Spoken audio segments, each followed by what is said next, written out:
proviene del fiscal de la Nación. ¿Y quién más puede dar la orden de que los fiscales aparezcan de pronto? ¿A quién ordena? A los fiscales. Misteriosamente con la prensa justo ahí para decir, no podemos entrar porque no llegue el abogado. Eso es falso.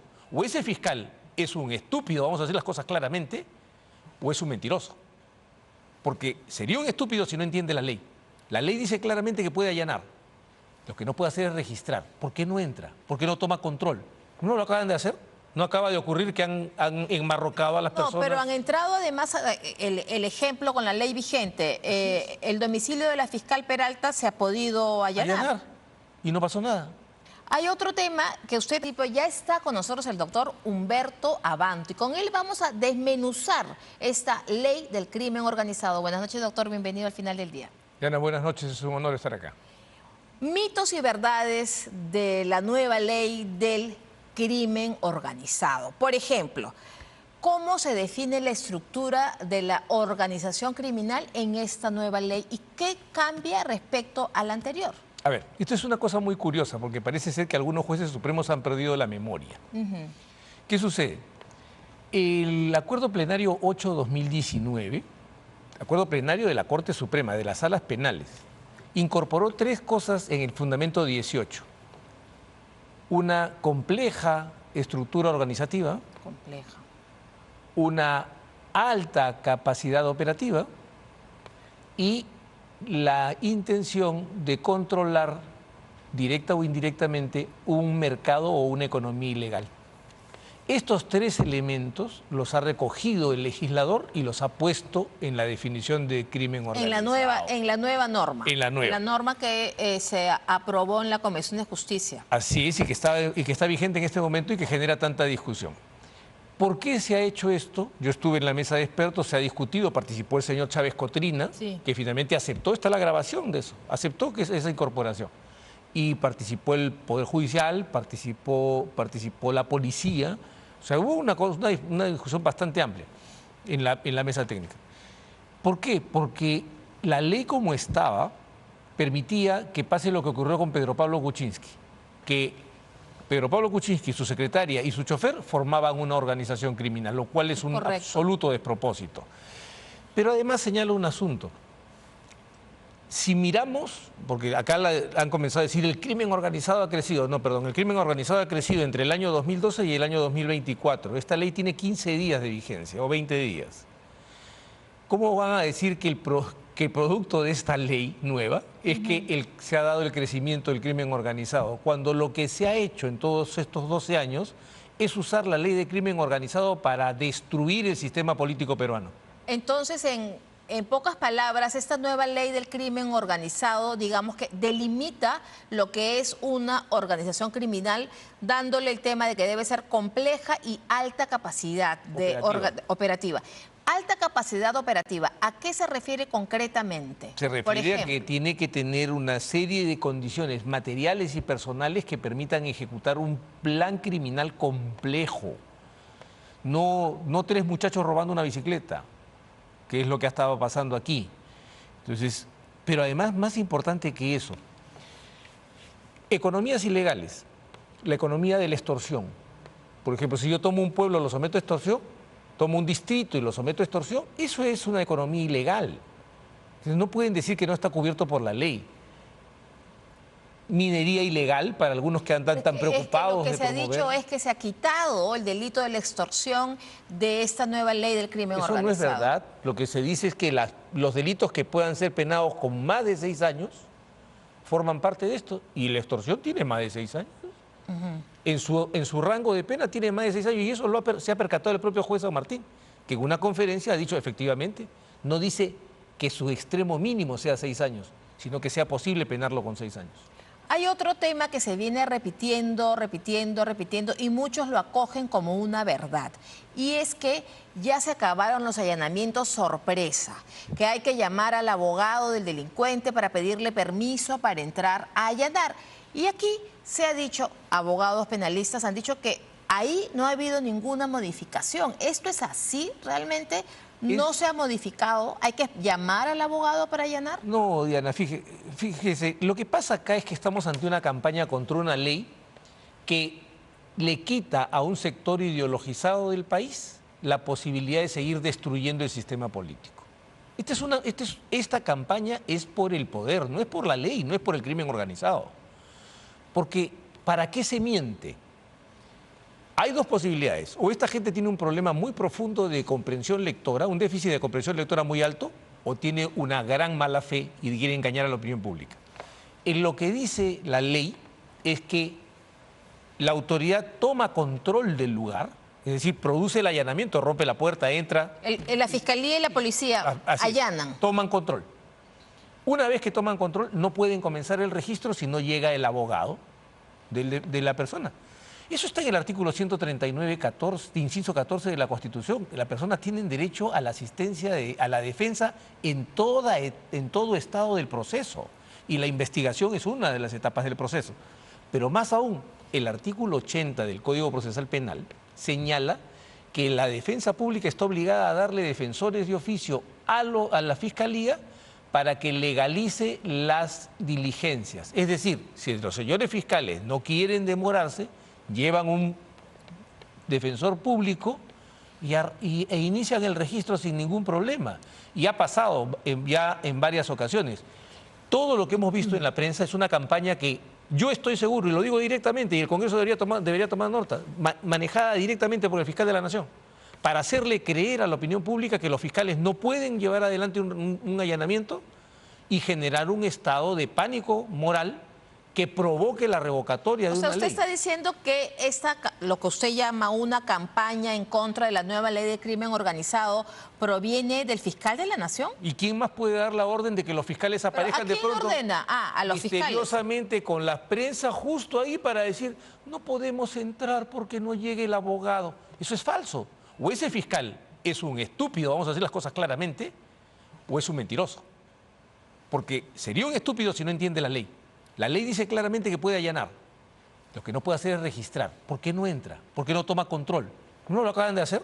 ¿No acaba de ocurrir que han enmarrocado a las personas? No, pero han entrado además, el ejemplo con la ley vigente, el domicilio de la fiscal Peralta se ha podido allanar. Y no pasó nada. Hay otro tema que usted acaba de decir, que aquí que esta no es una disputa por el contenido de la ley, sino por el poder. ¿En qué radicaría el poder en esta ley? Y hay dos cosas que yo llamo la atención, ¿eh? Cuidado. Eso, en primer lugar, ¿para qué ha servido la ley de crimen organizado entre el 2018 y hoy día? Para meter 3 veces a la cárcel a Keiko Fujimori, para provocar el suicidio de Alan García, para encarcelar a un hombre moribundo como era Luis Castañeda Locio, y para perseguir a todos aquellos que no le gustan a un sector ideologizado del país. Para eso ha servido la ley de crimen organizado. ¿Cuál ha sido el correlato? Y aquí, ojo, cuidado, porque alguien está ganando dinero con esto. Porque sabemos que el crimen organizado corrompe. ¿Por qué el crimen organizado, el auténtico crimen organizado, minería ilegal, tala ilegal, trata de personas, tráfico de armas, el Perú está repleto de armas ilegales? Todos esos delitos han crecido exponencialmente. El tráfico de drogas, hoy día el Perú es el primer exportador de droga en el mundo, del primer exportador de cocaína en el mundo. ¿Cómo pasó todo eso mientras perseguíamos a los políticos? ¿Que nadie estaba viendo esto? ¿Nadie estaba viendo esto? ¿Quiere decir que en todos estos años que ha regido la ley, a la que se quiere volver además... Así es. Se ha incrementado el crimen organizado y se ha perseguido a políticos tomándose... Miremos la realidad. ¿Esta ley? Miremos la realidad. ¿Cómo nos pueden decir que el Tren de Aragua en los últimos 20 días tomó San Juan del Lurigancho? ¿Eso es verdad? ¿Estamos hablando en serio? Esto ha pasado a lo largo de años. Mientras teníamos juicios estruendosos contra los políticos para destripar al sistema político democrático, el Tren de Aragua tomaba a San Juan del Lurigancho, tomaba Lince. Ahora, lo que se viene repitiendo es que esta norma beneficia al crimen organizado. Usted, que es un experto abogado, ¿de qué manera beneficiaría la norma al crimen organizado? No, no lo beneficia. Si al contrario, por primera vez se hace una ley que enfoca la lucha contra el crimen organizado en las economías y los mercados ilegales. Vuelvo a decir, minería ilegal, el señor Salguana sabe de esto, tala ilegal, también creo que conoce ese tema porque está en la jurisdicción a la que él pertenece. Trata de personas también ocurre en la zona donde él está. tráfico de armas, igual se ve. Ahora, el presidente del Congreso, ya que usted ha mencionado al señor Salguana, es uno de los... Ha dicho que él, en lo personal, está en desacuerdo con esta norma y que va a priorizar la derogatoria, pero eso todavía no se está viendo. Es decir, podría estar en agenda a fin de mes. ¿Usted cree que se llegue a derogar esta norma, pese a todos los motivos que usted está dando en este momento? El señor Salguana ya intentó llevar al Pleno esto, dispensándolo dispensando del trámite en comisiones. Y hay un argumento absolutamente, un tercer argumento mentiroso, que es, hay 10 proyectos de ley para derogar la ley 32-108. Pero nadie nos dice que los 10 proyectos vienen de una misma bancada. Es decir, en realidad hay un solo proyecto, porque si 10 congresistas de la misma bancada hacen que su vocero le firme, ¿no? ¿Cuál bancada se refiere usted? Es la de Juntos por el Perú. La JPP de Roberto Sánchez. Salen y hacen este show. Hay 10 proyectos. No, señor, hay un solo proyecto porque el proyecto es de una bancada. O sea, no es que sean 10 bancadas con distintos proyectos. No, es una bancada con 10 proyectos. Entonces, vamos poniendo las cosas en orden. La primera pregunta es, ¿la ley anterior era perfecta, era maravillosa, era espectacular, era el auténtico instrumento para vencer al crimen organizado? Perfecto, ¿cómo se multiplicó? Dígame usted, el enemigo de la ley, dígame cómo se multiplicó el crimen organizado con su ley perfecta. Claro, estamos en esas circunstancias ya hace bastante tiempo, ¿no? Entonces, esto no es de los últimos 20 días. Sin embargo, los transportistas, por ejemplo, el jueves pasado, cuando estaban en paro, repetían y decían que había que derogar la ley del crimen organizado porque los estaba perjudicando. Entonces, ¿cómo explicarle? O sea, los transportistas deberían ir al Congreso y exponer y decir que efectivamente los está y de qué modo los está perjudicando. Necesitamos poner la verdad en manos de los transportistas. Creo que ya están entendiendo que los están engañando y los están utilizando. ¿Quién los engaña y los utiliza? Toda esta campaña que se maneja por una serie de medios y por personajes vinculados a la izquierda caviar, que están marcando la agenda. Sale alguien y dice, esta ley es un meme. Yo creo que el meme es quien dice eso, ¿no? Porque yo le preguntaría a los transportistas, así directamente, señor transportista, ¿a usted lo comenzaron a extorsionar hace 20 días? ¿O lo han estado extorsionando desde mucho tiempo atrás? Si lo han extorsionado desde hace tiempo atrás, usted debería darse cuenta, señor transportista, de que el problema no es la ley 32-108, sino los auténticos aliados del crimen organizado, que ahora le piden que usted se suicide, dejando que otra vez prospere el crimen organizado en el Perú. Se dice también que por esta ley es que el Congreso en su conjunto y como institución está favoreciendo a las economías ilegales, al crimen organizado, al sicariato, a la extorsión. El Congreso, yo creo por que esta ley. No, los que han favorecido al crimen organizado son esos que reclaman que vuelva la ley que permitió que el crimen organizado se multiplique en el Perú. ¿Quiénes son ellos? Bueno, ahí están las voces.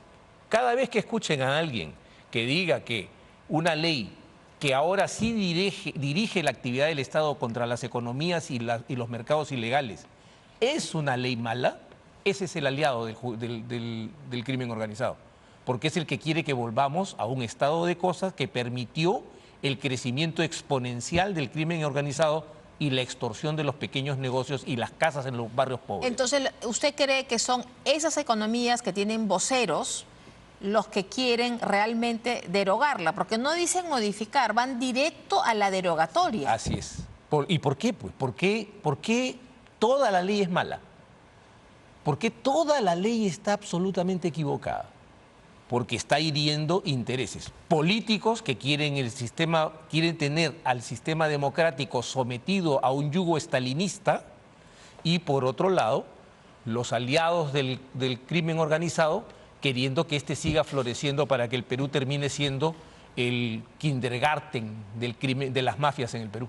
Ahora, pero también hay que decir pues que de repente la actual ley, la que se modificó, podría tener razones para mejorar en algunos puntos, ¿no cree usted? ¿Que se puede mejorar en todo caso? Yo creo que siempre se puede mejorar, pero la pregunta es por qué quieren regresar.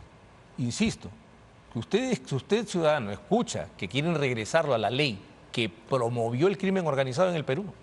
Entonces tenga claro que le está hablando el promotor, uno de los aliados del crimen organizado. Esta ley primigenia es del 2018. Del 2012, 2012. Y fue siendo modificada paulatinamente. Ahora lo que tendría que hacer además... Gobierno de Ollanta Humala. Gobierno de Ollanta Humala, y después con Pedro Pablo Kuczynski se hizo más radical. Se hizo más radical la ley del crimen organizado. Bueno, muchísimas gracias y veremos qué pasa en el Parlamento. Muchísimas gracias, doctor Humberto Abanto, por...